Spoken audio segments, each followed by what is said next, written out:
ایک اچھا گھر فراہم کریں، یہ نہ سوچیں کہ اس کا نظریہ یا عقیدہ کیا ہے۔ احمد صاحب کی بات سن کر لڑکے ہنسنے لگے اور پھر ہنستے چلے گئے۔ احمد صاحب ان کو ہنستے دیکھ کر خود بھی مسکرانے لگے۔ احمد صاحب، ہم جانتے ہیں کہ آپ ہمیں آہستہ آہستہ کس طرف لے جا رہے ہیں۔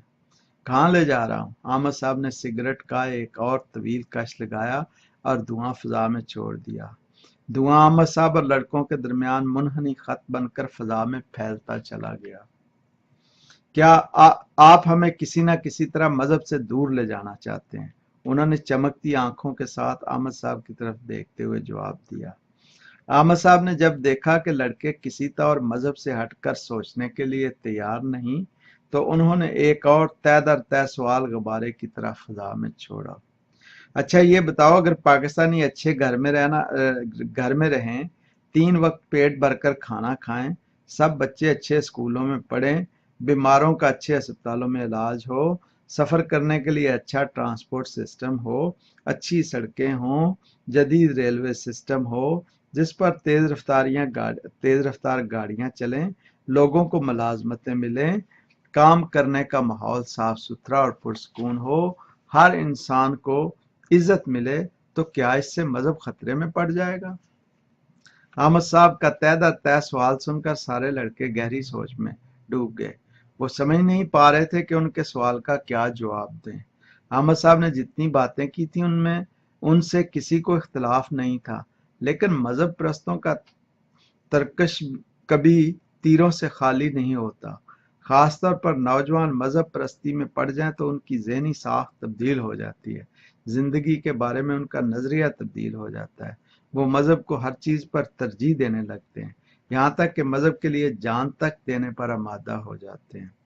خوشحالی آ جائے تو لوگ مذہب سے دور ہٹ جاتے ہیں، لوگ مذہبی سرگرمیوں کی بجائے ثقافتی سرگرمیوں کو ترجیح دینے لگتے ہیں، مذہب ان کے لیے اہم نہیں رہ جاتا۔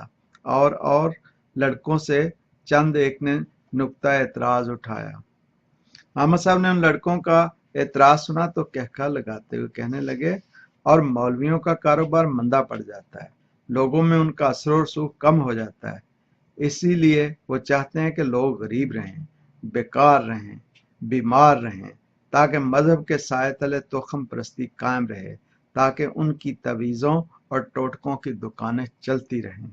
احمد صاحب علاقے کے معزز آدمی تھے، پیشے کے اعتبار سے وکیل تھے، اور وکیل بھی چھوٹے موٹے نہیں، سارے ملک میں جانے پہچانے جاتے تھے، اس لیے کسی میں اتنی ہمت نہیں تھی کہ ان کے منہ چڑھ کر بولتا، لیکن ادھر ادھر ہرزہ سرائی سے کسی کو کون روک سکتا ہے؟ ان کی باتوں پر اعتراض اٹھانے والے لڑکے اس شام احمد صاحب کی بات سن کر اپنے گھروں کو لوٹ گئے، لیکن اگلے دن کالج میں اپنے ساتھیوں کے ساتھ مل کر انہوں نے احمد صاحب کی روشن خیالی پر کاری ضرور لگانے کا فیصلہ کیا۔ کالج میں انہوں نے اپنے ہم خیال لڑکوں کو احمد صاحب کے خلاف بھڑکایا، رات کی گفتگو کو بنیاد بنا کر انہیں ان کے خلاف اکسایا۔ ان کے اکسانے پر جذبات سے مغلوب مذہب پرست لڑکے جلوس کی شکل میں اکٹھے ہوئے اور کچہری میں احمد صاحب کے چیمبر کی طرف چل پڑے۔ وہ مسلسل احمد صاحب کے خلاف نعرے لگا رہے تھے، حکومت سے مطالبہ کر رہے تھے کہ وہ احمد صاحب کو اسلام کے خلاف نفرت پھیلانے پر گرفتار کرے۔ پولیس کمشنر کو احمد صاحب کے خلاف کالج کے لڑکوں کے جلوس کا پتہ چلا تو اس نے انہیں فون پر صورتحال سے آگاہ کیا۔ احمد صاحب نے پولیس کمشنر کو سر شام لڑکوں سے ہونے والے اپنے مکالمے کی تفصیلات بتائیں۔ پولیس کمشنر نے احمد صاحب کی بات سن کر کہا، احمد صاحب، آپ جانتے ہیں کہ پاکستان میں کس قدر بےہودگی شروع ہو چکی ہے، اب اس ملک میں آزادانہ مکالمے کی کوئی گنجائش نہیں۔ احمد صاحب نے انتہائی تحمل کے ساتھ پولیس کمشنر کی بات سنی اور اس کے مشورے پر عمل کرتے ہوئے اپنے دفتر سے چلے گئے۔ شہر کی پولیس نے کچہری جانے والے راستے پر جگہ جگہ رکاوٹیں کھڑی کر دیں تاکہ کالج کے بپھرے ہوئے لڑکے احمد صاحب کے چیمبر تک نہ پہنچ پائیں۔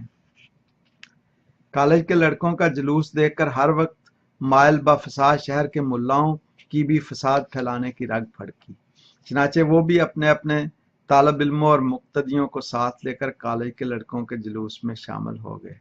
دراصل وہ عرصہ سے منتظر تھے کہ احمد صاحب کے خلاف شہر میں ہلچل ہو تو معاشرے میں روشن خیالی پھیلانے کی وجہ سے انہیں کیفر کردار تک پہنچائیں۔ جلوس میں شامل ہونے سے پہلے انہوں نے مسجدوں کے سپیکروں پر عام لوگوں سے درخواست کی کہ وہ بھی احمد صاحب کے خلاف مظاہرے میں شریک ہو کر ثواب دارین حاصل کریں۔ چنانچہ جو ثواب دارین کے زیادہ رسیہ تھے وہ بھی سب کچھ چھوڑ چھاڑ کر مظاہرے میں شامل ہو گئے۔ مظاہرین پولیس کی سب رکاوٹیں توڑتے، دکانوں کو آگ لگاتے، لوگوں کے کاروبار تباہ کرتے کچہری کی طرف رواں دواں رہے۔ راستے میں جگہ جگہ رک کر ملا حضرات اپنی آتشی تقریروں سے مظاہرے میں شامل لوگوں کے جذبات بھڑکاتے رہے۔ ان کی تقریروں سے لوگوں کا مذہبی جوش و جذبہ بڑھتا جا رہا تھا۔ وہ مسلسل احمد صاحب کے خلاف نعرے لگا رہے تھے۔ پولیس نے پوری کوشش کی کہ مظاہرین کو روکے، لیکن ناکامی کے بعد مجبوراً انہوں نے مظاہرین پر آنسو گیس کے گولے برسانے شروع کر دیے۔ نتیجہ یہ نکلا کہ مظاہرین اور بفر گئے۔ ملاؤں کی تقریریں جلتی پر اور تیل ڈال رہی تھیں۔ مظاہرین نے پولیس کے ساتھ ہاتھا پائی شروع کر دی۔ پولیس نے مظاہرین پر قابو پانے کے لیے اصلی گولیاں چلانی شروع کر دیں۔ دسیوں لوگ پولیس کی گولیوں کا نشانہ بنے، وہیں سڑک پر گرے اور تڑپ تڑپ کر ہلاک ہو گئے۔ انہیں اٹھانے کے لیے نہ کوئی ایمبولینس آئی، نہ مظاہرے میں شامل کسی اور آدمی نے ان کی مدد کی۔ پولیس کمشنر کے مشورے پر عمل کرتے ہوئے مظاہرین کے کچھ کچہری پہنچنے سے پہلے احمد صاحب اپنے گھر جا چکے تھے، لیکن وہ اس صورتحال پر سخت ازردہ تھے۔ انہیں گزشتہ شب طالب علموں کے ساتھ اپنے مکالمے پر افسوس ہوا۔ کاش انہوں نے ان نوجوانوں سے بات نہ کی ہوتی۔ ان کے باپ دادا پبلک لائف میں تھے۔ باپ اور دادا کی زندگیاں انگریزوں کے دور میں وکالت کرتے گزری تھیں، لیکن کسی کو ایسی صورتحال کا سامنا نہیں کرنا پڑا تھا۔ انہی سوچوں میں گم انہوں نے ٹی وی آن کیا تو ٹی وی پر ہنگاموں کی خبریں چل رہی تھیں۔ مظاہرین نے کئی لوگوں کی دکانوں کو آگ لگا دی تھی، جس کے جواب میں پولیس نے ان پر گولیاں چلائی تھیں۔ گولیوں سے کئی مظاہرین ہلاک ہو چکے تھے۔ ہلاک ہونے والوں میں زیادہ تعداد طالب علموں کی تھی۔ احمد صاحب کو خبریں سننے کا یارہ نہ رہا۔ انہوں نے ٹی وی بند کر دیا۔ مرنے والوں کو یاد کر کے ان کی بوڑھی آنکھوں میں آنسو آ گئے۔ انہیں لگا ان کی وجہ سے دسیوں بچے ناحق ہلاک ہو گئے ہیں۔ معصوم بچے جو پڑھ لکھ کر فارغ ہوتے تو اپنے والدین کا سہارا بنتے، اپنے ملک کی خدمت کرتے، بھرپور زندگیاں گزارتے، لیکن اب وہ پولیس کی گولیوں کی نظر ہو چکے تھے، اور یہ سب ان کی وجہ سے ہوا تھا۔ وہ دکھ اور غم سے نڈال ہو گئے۔ انہوں نے پولیس اسٹیشن کال کر کے چند مرنے والوں کے گھر کا پتہ حاصل کیا اور گاڑی میں بیٹھ کر گھر سے نکل کھڑے ہوئے۔ وہ چاہتے تھے کہ مرنے والوں کے گھر جا کر ان سے اظہار افسوس کریں۔ وہ گاڑی چلاتے مرنے والے ایک لڑکے کے گھر پہنچے تو وہاں لوگوں کا مجمع لگا تھا۔ انہیں دیکھتے ہی مجمع میں ارتعاش پیدا ہو گیا۔ لوگوں نے ان سے وہاں آنے کا سبب پوچھے بغیر احمد صاحب پر ہلہ بول دیا۔ انہوں نے بہت کوشش کی کہ وہ انہیں بتائیں کہ وہ مرنے والے کے لیے اظہار افسوس کرنے آئے ہیں، لیکن کسی نے ان کی بات نہ سنی۔ انہیں جلد ہی صورتحال کی نزاکت کا اندازہ ہو گیا۔ انہوں نے گاڑی میں سوار ہو کر وہاں سے جانا چاہا، لیکن مجمع نے ان کی گاڑی کو آگ لگا دی۔ اللہ اکبر کے نعروں کے شور میں روشن خیالی کی بات کرنے والا وکیل سرے عام جل کر راکھ ہو گیا۔